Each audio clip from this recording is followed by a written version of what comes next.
probably prove to be buffoons. We would probably demonstrate to both Socrates and the audience that's watching us that we haven't really thought about these really important things all that much. Right? So people didn't like Socrates. Well, why would he do this?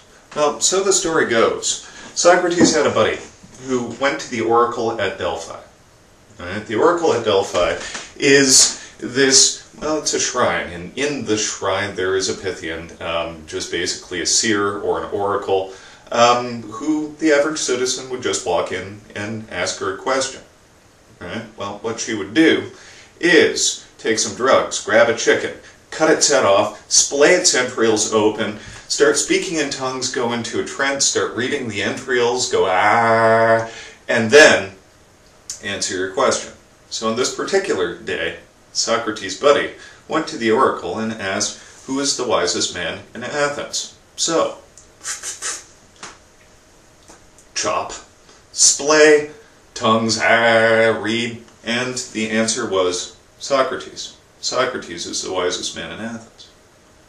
Now, that's a weird answer, and it confused Socrates when he heard of this.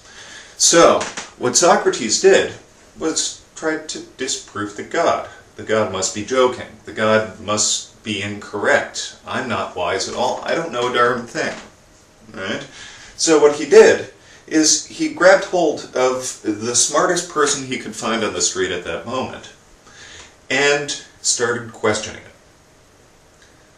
it, figuring that this smart guy would be able to demonstrate that the god, in fact, was maybe just pulling a trick on old Socrates.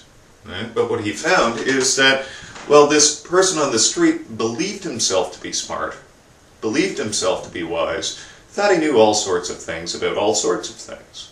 Yeah, justice, it's this. The good life, it's that. Piety, it's that, etc., etc.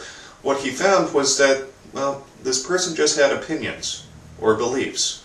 The same way you and I would have opinions or beliefs, even though perhaps we have not thought through the issue and cannot back up our claims. Right?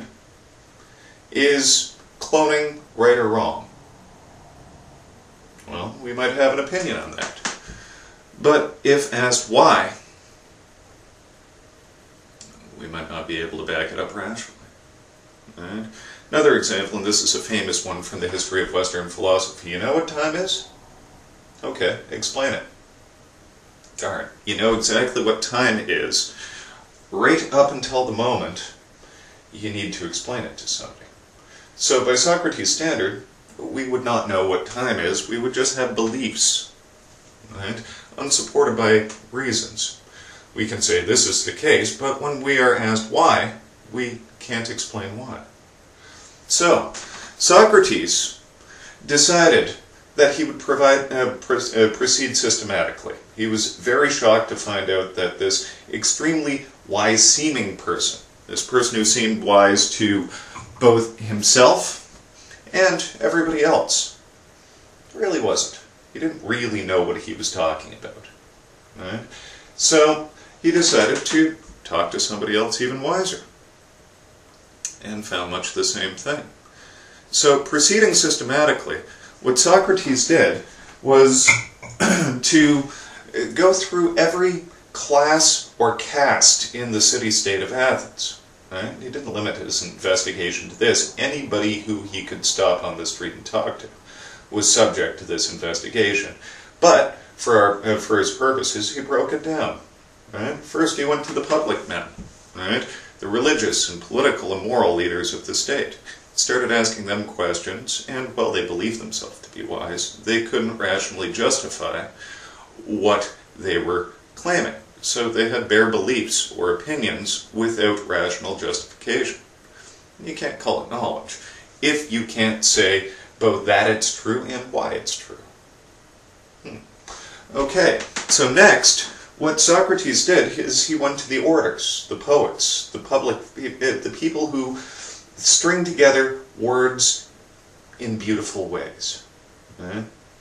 And what he found was much the same thing that we find if we watch, for example, Edward Norton and Brad Pitt's commentary on Fight Club.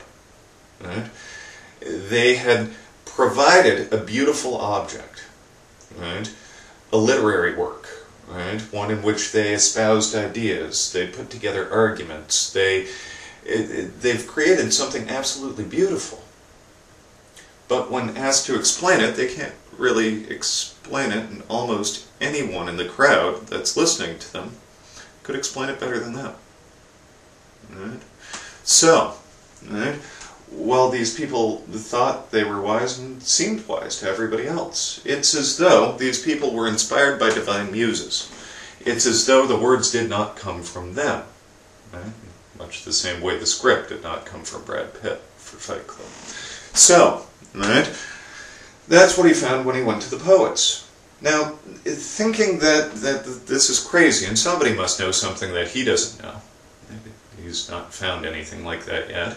What he did next was went to the craftsmen, the people who work with stone, work with wood, work with leather, shoe horses, etc. The craftspeople, the people that build our stuff. Right? Thinking for sure these people would know something that he didn't, and you know what? He was right.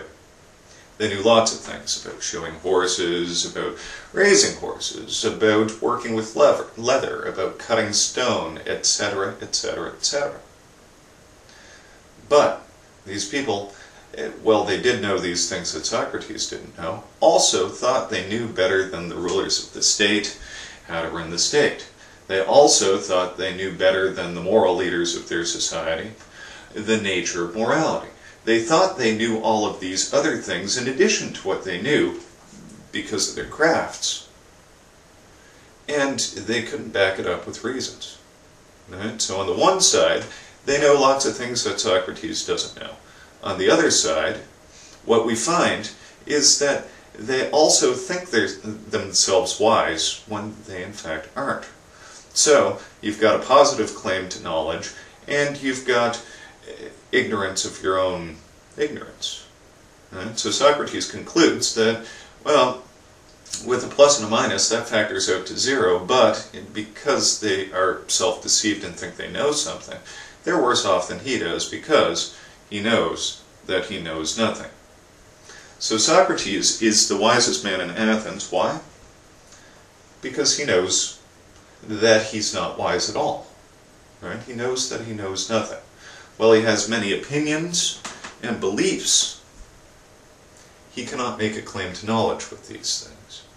So, he goes around and he interrogates people in this manner. This is what he does to test his wisdom.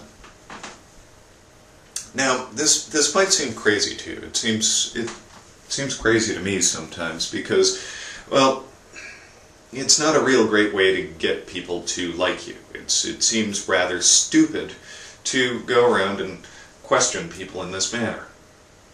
Right? And it seems almost arrogant of Socrates to go around in this manner and showing people that, well, they think they're wise, they're not, when in fact the only wisdom he has is that he doesn't have wisdom.